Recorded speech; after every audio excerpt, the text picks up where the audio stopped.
Welcome to A1R Psychic Radio here on Moonstruck TV with Amanda Hall, Psychic, all the way from the Gold Coast. Hope you're having an absolutely sensational day wherever you are in this amazing planet of ours.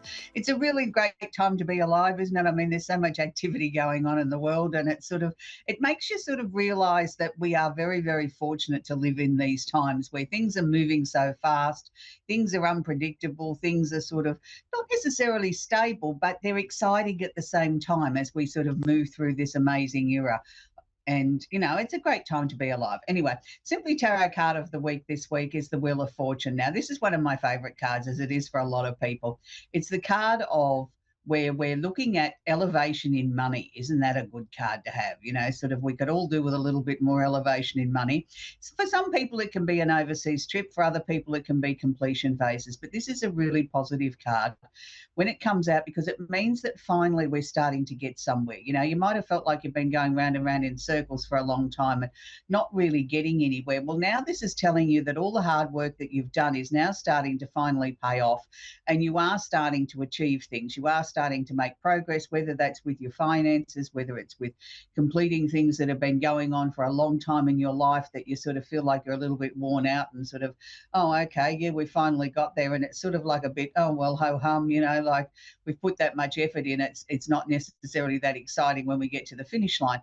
But for whatever it is for you, it's a time of change. It's a time of sort of saying, okay, we can fling the doors and windows open. There's fresh air, there's newness, there's new opportunities coming in because we've completed the past, that we're now ready to go onto a new racetrack and run a new race, which I think is very, very exciting. For many of us, it's been a very long struggle since COVID, trying to get your lives back into some sort of normality. And this might just spell the end of that for you, that finally you're sort of on the path, you're on the direction that you need to be going after many years of struggle or even many months. It's a time of real excitement and opportunity as we move forward and hopefully bringing in some more money. So this week astrologically, I think I say it every week on the show that we've got a really big week astrologically, but we have had some major changes and some major shifts of energy in the recent weeks, with planets moving out of one sign into another, starting their long track through, which then sort of really shakes the energy up. And it really amazes me that how one little planet in the sky can affect so many people around the globe. And people that are normally level-headed and sensible and all this sort of stuff are messaging me and phoning me and saying, what on earth is going on? I feel this, and this, and this, and this. Well, there has been some major planetary shifts, and it's something that I suppose as the world becomes more sensitive and more aware, and we start to sort of tune into our surroundings, that we do become more aware of these subtle but very definite shifts in energy from the planetary sort of areas, that we start to take notice of it more, and we start to think, hang on a minute, am I the only person that's feeling this, or is there plenty of other people around the world in the same position as me that are picking up on this energy? So the sun is still in Cancer, so happy birthday to all the Cancerians. We're in the last sort of week of the Cancer energy, so really sort of enjoy that, because it's a time where they are meant to shine. It's a time when we're meant to spoil them too. When it's your birthday month or your birthday period, it's a time when your family and loved ones should rally around you and spoil you and make you feel important, because you are important. You're an important part of this universe. So we also have Jupiter, the planet of opportunity and expansion, is sitting in Cancer as well. So what this means for the next 12 months for Cancerians is it's time to get out there and strut your stuff. It's time for you to sort of create opportunities that maybe that you haven't had the confidence to do before, or hasn't been the right time. Now is the time when you can really expand your world out. Now, I have to say to you, err on the side of caution, because Jupiter does not just expand your life, it can also expand your waistline. So it's not the time to sort of have a little nibble on something a bit extra unless you really need it. And I'm not considering chocolate as being one of the 5 food groups that I know Cancers tend to sort of associate with, one of the 5 food groups. They've got to have a little bit of chocolate every day. It makes them feel better. So it's sort of like, yes, have your little treat, but make sure that you don't overdo it. Sort of, take your time with things. It's a time where people are really starting to take notice of you, starting to see your ability, what you're capable of doing, what you can achieve in the world. And it's a nice time. So bask in the glory while it's there for you, Cancerians, over the next 12 months.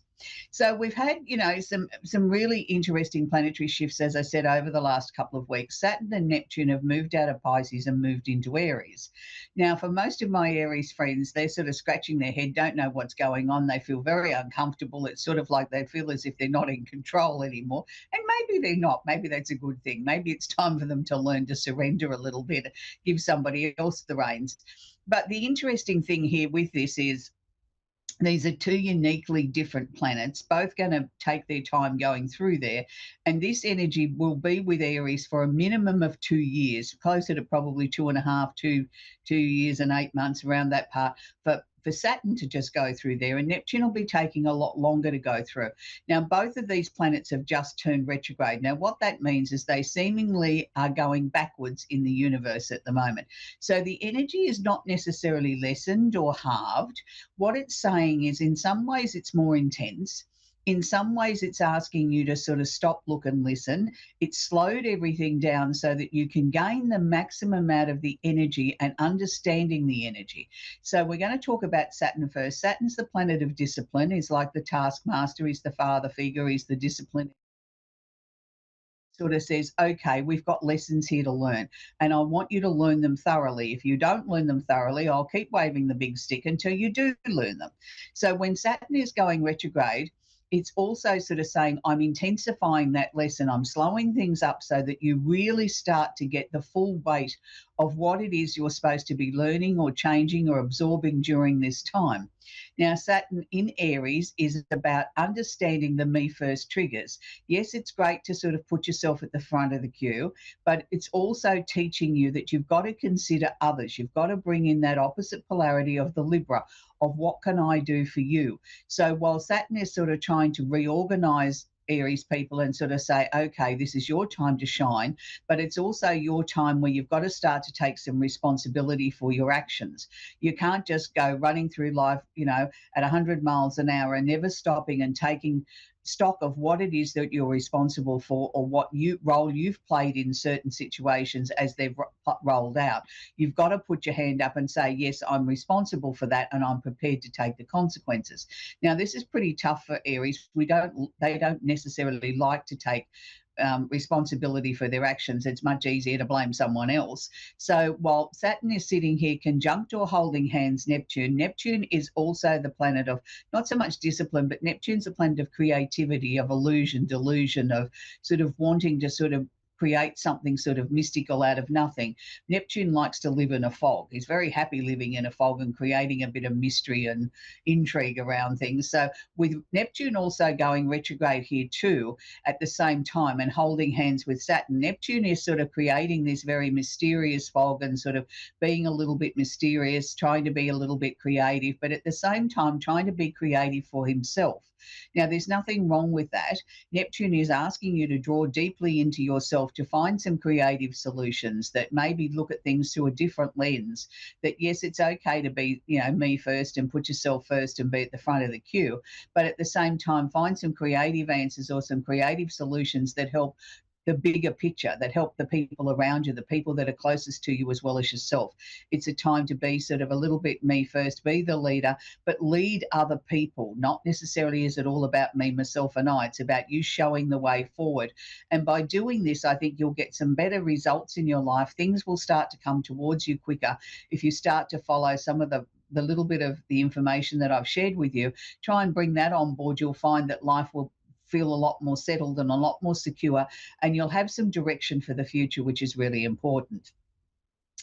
The next part of astrology I'm going to talk about, and when we were talking about that within Aries, that's also filtering into all the other signs, but particularly the fire signs, Aries, Libra, Aries, Sagittarius, and Leo. Opposite sign of Libra, but it is sprinkling over to the other signs. Now, I'm going to talk about some stuff that is not necessarily all to do with planets, but it's a very important configuration this week, and it's all sitting in Gemini. So when I'm talking about this, it's going to affect the air signs, which is Gemini, Libra, and Aquarius, opposite sign of Sagittarius, and it is going to overflow to the remaining signs. Now, the first part of this conjunction is, and it's what's known as a stellium, or it's 3 planets or 3 energies there sitting together is the North Node. Now, the North Node is not a planet. This is where it's showing us what we need to be aspiring to or what we're hoping to achieve. It's sort of showing us the way forward. Now, the North Node is conjunct or holding hands the moon. Now, the moon moves very quickly, as we know, and the North Node is one of the moon's nodes. So it's sort of a double emphasis here on emotions. So the emotions need to be sort of leading us forward, need to be showing us the way that we can come out the other side. It's sort of a very emotionally charged, driven stellium here. And we also have the moon conjunct or holding hands, what's known as the part of fortune, which is also not a planet, it's part of the Arabian parts. Now, the part of fortune is showing us to what we need to be achieving. So no matter what your star sign is, we're all trying to achieve some balance in our lives connected with our emotions. Now, our emotions are going to be quite changeable because it's in Gemini. So 1 minute it could be positive, the next minute it might not be so positive, and it's sort of like darting all over the place. But the Gemini energy is about communication. It's about looking at our own local environment. It's looking at what needs fixing in our own local environment. So it's interesting here that we've got the North Node conjunct the moon, conjunct the part of fortune, asking us to really sort of put our focus back on our own local environment. Look at what needs changing. Look at what we can be responsible for. Is there things that we've been avoiding in maybe our local environment or getting involved in a local cause? Or is it just being proud of where you live and being, comfortable and sort of saying, I live in a beautiful piece of the world, it's my piece of paradise, and that's okay. But it's asking us to sort of look at this in a way.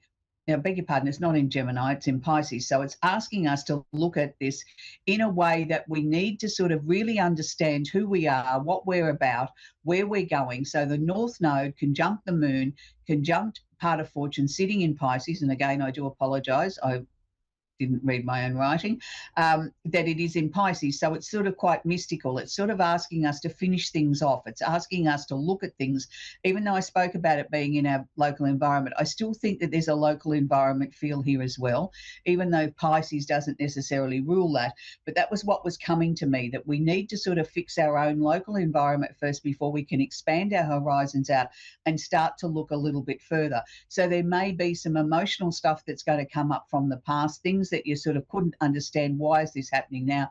Why am I reliving some of these past situations here that, happened 20, 30 years ago or even 6 months ago? Why is it important now?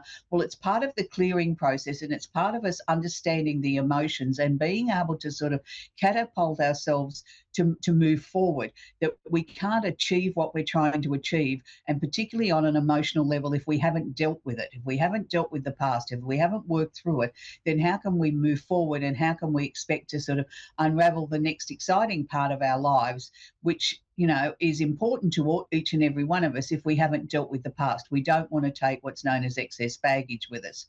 Finally, we're going to talk about Uranus in Gemini. So yes, it is definitely in Gemini. Uranus is one of those planets that I was talking about, has just moved energies. It's just moved out of Taurus, had a very long stint there of over 7 years.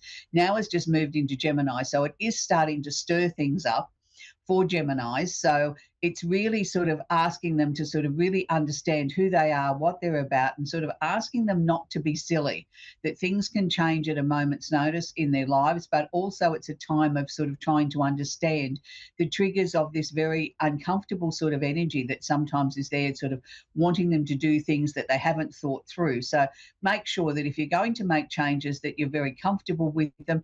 Yes, Gemini, with Uranus here can bring sudden and unexpected opportunities, but it can also bring sudden and unexpected trials and tribulations too, and not necessarily all things are good. So we have to be very careful of working with this energy, and particularly as it's just gone in there, it's going to feel really intense, really uncomfortable, really irritating at times. So I'm asking you to sort of just try and calm down, work with the energy, don't do things unless you absolutely feel you desperately have to, and just wait for Uranus to start to do its magic. So that's where we're going to leave the astrology. I do apologise again for making a mistake with the stellium of planets. They were in Pisces. So just to recap, that will affect the water signs, Pisces, Cancer, Scorpio, and the opposite sign of Virgo. So we're going to take our first caller, which is Sarah in Oxford in New Jersey in the USA. Are you there, Sarah? Yeah, I'm here. Do you have a question I can answer for you, please, Sarah? Yes, give me 1 second here because I don't get good reception outside. Right. Um,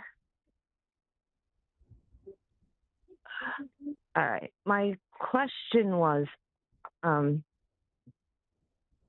I'm clairvoyant and I have a loved one that passed away recently, and I just wanted validation on what I've received if I did everything the right way for them. Look, it's always difficult when someone passes away that for us to sort of understand whether or not we've got a message that's clear. And I think it makes it harder when you're very psychic or psychically attuned yourself. I mean, each and every one of us have some form of psychic ability. It's whether or not we develop it. Yeah. And we start to question that then. Was that wishful thinking? Was that a definite message? Did I understand fully what they were saying? All I can suggest to you is that if it felt right to you, then it is right. Don't try and second guess it, because just because you're clairvoyant doesn't necessarily mean when someone that we really loved passes over is all of a sudden going to come through with this amazing earth shattering message. Sometimes they just want to come through and let you know they're okay. They don't always have a message for Yeah. us. If what you received felt right to you and felt that that was the connection, then go with that. Don't question it. It's not always. I have so many people sort of say to me, "Oh, but I was expecting a particular type of message." Well, it's not always the way it is. Yep. Sometimes they're just happy to let you know they're okay. That they've gone Yep. through. They're not happy, of course, that they've gone. Nobody's, I think, ever happy to depart the planet.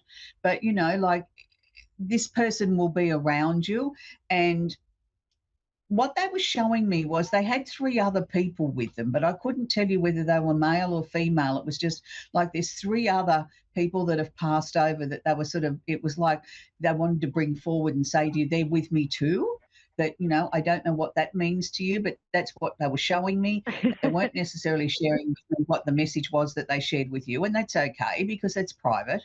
But, they just wanted you to know it was sort of almost like they were coming forward and raising their arms as if they were sort of celebrating something or saying to you, we're finally together, or I'm not sure how to interpret it. It's because they've come forward and then they're It's all holding hands, but they've raised their arms in the air, if that makes Yeah. any My sense. boyfriend recently passed away this month, and I used to talk about. I know my cousin's with him. He's been chilling with my cousin on the other side. I know that, but the other Right. two, Well, I they're don't having think I a would party of know. some kind. They're having a party of some kind because they're very happy.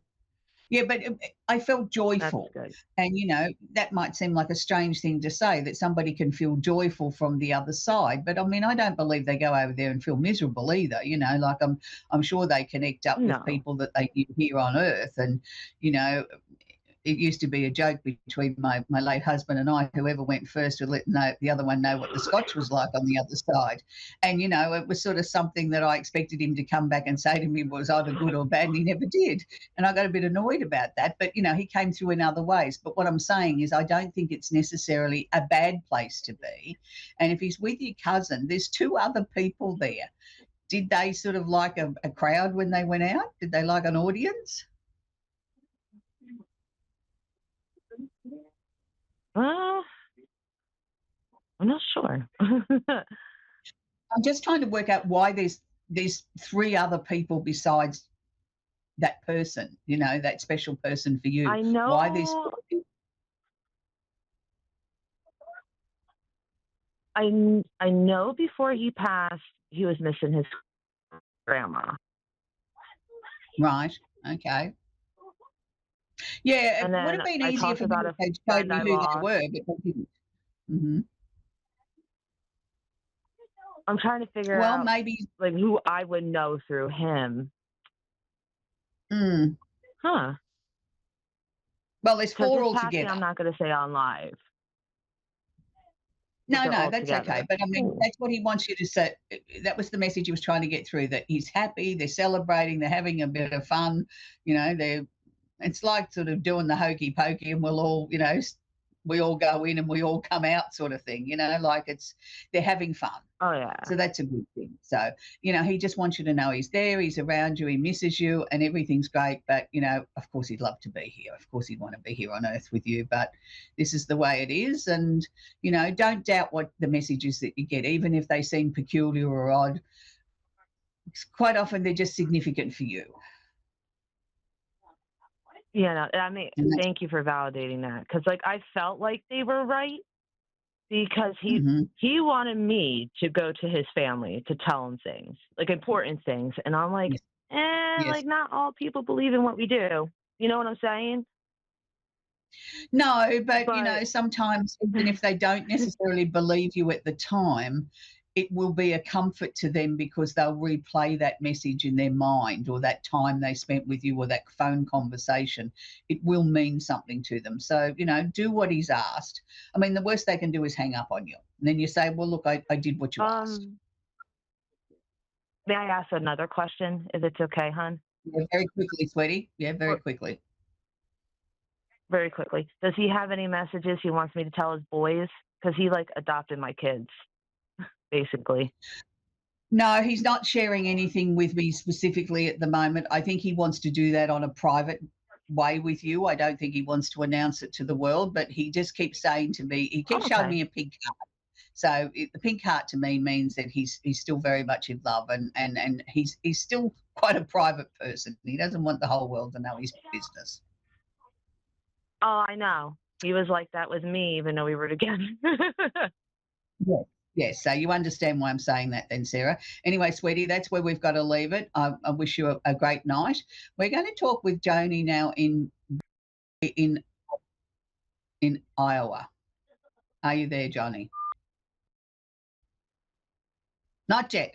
Okay, well, that's good. We'll have Joni in a minute, and it'll be nice to connect with them when they come through. So it's really interesting when we have situations like we have with Sarah, where she's lost her boyfriend who was really important and really special in her life and had a great connection with her children. That when you're a psychic and you're working in the industry, you're probably even tougher on yourself when you question getting messages from the other side. Was that wishful thinking? Was it real? Was it what they were trying to share with me? Or did I really just imagine that? That's some sort of comfort to me. And it's always difficult because it's like anything. We question things. We're human. We need to question things. And it's hard to know then without getting some validation from somebody else, like Sarah phoning into the show today, to get that validation from somebody that's a complete stranger to her, that sort of has helped her sort of put the pieces together and say, yeah, well, what I did get was really right and it was meant for me. And it was interesting how her boyfriend was, she asked the question that he'd have any messages for her and her boys. And he just said to me, I'm not going to share it with the world. And, she shared with us that he was a very private person and he didn't even like sharing things with her, let alone would he broadcast something to the world. So that obviously made sense to her and is a great comfort because she knows now that we were connected with him, and the fact that he was not so much partying on the other side, but he was trying to let her know that everything was okay and that who he was with, and that, if she gets further messages from him or flashes or whatever, that things are going to feel more real to her, that she's not going to question it as much, that the messages that she is getting are definitely coming from him. And it's always difficult because people have this illusion of they go through to the other side and all of a sudden they come back and they have these earth-shattering messages that they want to share with us, and they don't necessarily have that. They just want to say hello. So we're going to talk with Leah in Lubbock in Texas. Are you there, Leah? Hi, how are you? Very well, thank you, sweetie. Do you have a question I can answer for you? I can't really think of a question off the hand right now, but I'd like to And there know. must be a reason you jumped into the show, sweetie. Something that you wanted to know, or something that was troubling you, or Yeah, I had a boyfriend that was killed in 2023, right near Christmas, I'm sorry to hear and that. it's just a lot of uncertainty surrounding that. Uh, Right. just you know, Okay. Um, yeah. Look, the first thing that they're showing me there is I don't know that you're necessarily going to get the answers. Sometimes Okay. things aren't necessarily as black and white as what we'd like to see them. And I'm not trying to fob you off. I'm saying to Right. you, this is the first thing that they're showing me from the other side, is that there's not necessarily going to be answers that you can sort of pick it up and put it in a box and put it on the shelf and say, right, that's complete.